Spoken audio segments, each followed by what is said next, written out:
સપ્તાહની ઉજવણી 7 દિવસ સ્તનપાન સપ્તાહ વિશે ધાત્રી માતાને સમજણ આપવાની હોય છે. એમાં મારો રોલ પ્લે છે આંગણવાડી વર્કર તરીકે. હું ધાત્રી માતાની સાસુ. હું ધાત્રી માતા. હું ધાત્રી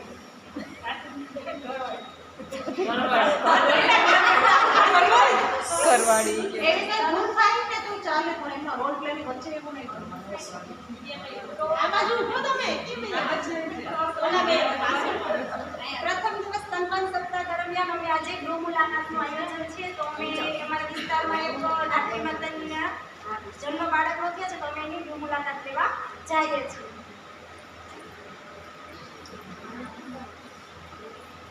સીમાબેન એ સીમાબેન હા જય શ્રી કૃષ્ણ. કેમ છે? હું પેડા લાવો પહેલા તો પેડા આપશું આપશું ને પેડા તો આપવાના જ હોય ને. સરસ ને. તો કરો મમ્મી બાપો આવો આવો બેન જય શ્રી હા જય શ્રી કૃષ્ણ. તબિયત સારી બેન? આવો રજા થઈ ગઈ ને? હા. મજા ને? પતી જશે. કેમ છે હવે સારું? આવો સારું તો છે પણ મારો બાબો છે ને એ પૂરતું ધાવણ નથી લેતો તો તમને તે ડોક્ટર ખાય તો ધાવણ આવે ને ખાતી જ નથી ખાવામાં જ ધંધિયા કરે છે. ખાવું તો પડશે જ. ખાતાની માટે ધાવણ પાવશે નહીં. તમને એવું હોય ને તો જમતા પહેલા જો ધાવણ આપવા માટે તો ગોળ છે, કોકરું છે એ તમે ખાઓ અથવા કાચો બાજરાને શેકી અને એ પણ તમે હાલતા ચાલતા ખાઓ ને તો ધાવણ આવે ને આવે 100% ધાવણ આવશે. જો આપણું તમને એક ઉદાહરણ આપું. પાલતુ પ્રાણી છે કે કોઈ પણ પ્રાણી છે તો એની વાછરડાનો કે બકરાનો કે જન્મ થાય છે તો એ કેમ બીજાને અહીંયા ધવરાવા નથી જતું? એ કેમ એને જ ધવરાવે છે એના બાળક? તો આપણા બાળકને પણ કુદરતી પ્રક્રિયા છે કે પેટ ભરાવીએ એટલે ધાવણ આવે તમારા બાળકને વરગાડવા જેવું તમને રૂબરૂ બતાવો. મેં તો પછી પાવડર બાય તો ન હાલે. જો કે પાચન શક્તિ બાળકની છે ને નબળી છે. બાળકને ટેવ પડી છે. તમે જેવું બાળકને તૈયાર પીશો તમને તૈયાર રોટલી મળે ને તમે લોટ બાંધવાની મહેનત ના કરો તો બાળકને પણ તૈયાર મળશે ને તો એ મહેનત નહીં કરે ચૂસવાની. તમે બાળકને વરગાડશો એટલે ઓટોમેટિક ધાવણથી ચૂસવા જ મળશે. અને એવું હોય ને તો છાતીને ગરમ પાણીથી ભીંજોરી નાખો તમે એમને થોડોક અત્યારે જો ને બધું પેકેટ જ ખાવા છે.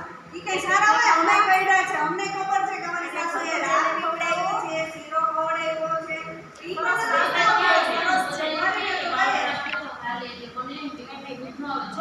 આટામાં ધાવણમાં કુદરતી એટલું હોય છે કે પ્રથમ ધાવણ તો તમે દવાખાને લઈ ને તમને ત્યાં ડૉક્ટરે સલાહ આપી જશે કે બાળકને આપવું.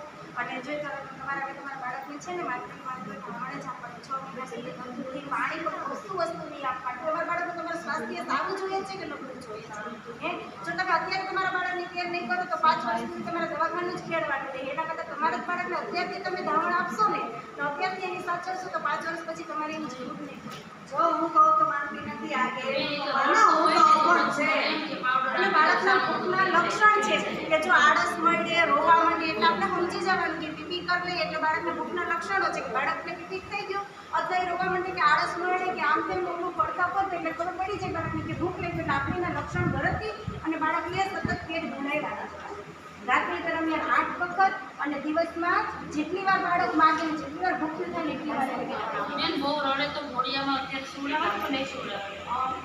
હજી કોડિયામાં તમારા જેટલું માતા સાથે બાળક છે પેટમાં ને આમળામાં પેટની અને પેટ ભરાવા ટાણે પણ સાચી તમે સ્વચ્છ થઈ જાઓ ખાતા અથવા જ્યાં તમે બેસતા હોય ત્યાં પાછા તમારો મોટો ભાગ ડિલિવરી પછી તૂટી ગયો હોય તો એના માટે તમારે પાછું ઓછી કેવું રાખી ટેકો રાખી નિરાતે બાળકને અને બાળકને જેમ તેમ વખત નહીં પેટ ભરાવાનું છે એને સારી રીતે આપણે પણ થોડા ઓછીકું રાખવાનું બાળકને વ્યવસ્થિત સ્તન લઈ શકે અને નિરાતે શ્વાસ લઈને બાળકને પેટ ભરાવવાનું જેથી એ શાંતિથી પેટ ભરી લેશે ને તો આપણે પણ નિરાશ થઈ જશે ને એને પણ અને એક સ્તનપાનને સ્તન નહીં કરાવવાનું બંને સ્તનપાનને છાતી પેલા આ બાજુ વળગાડીને પૂરું ધાવણ આપવાનું પછી આ બાજુ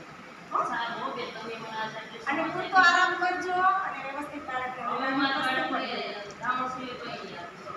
હવે બધી રસી છે ટાઈમ ટુ ટાઈમ લઈશું કેમ કે એને 1.5 મહિનાની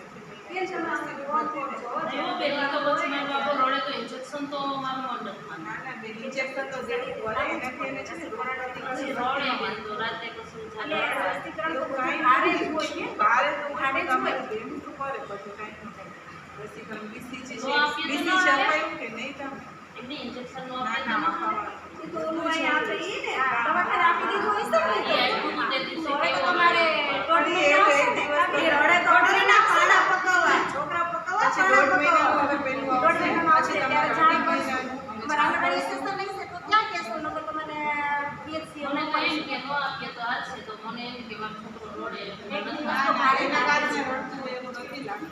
સારું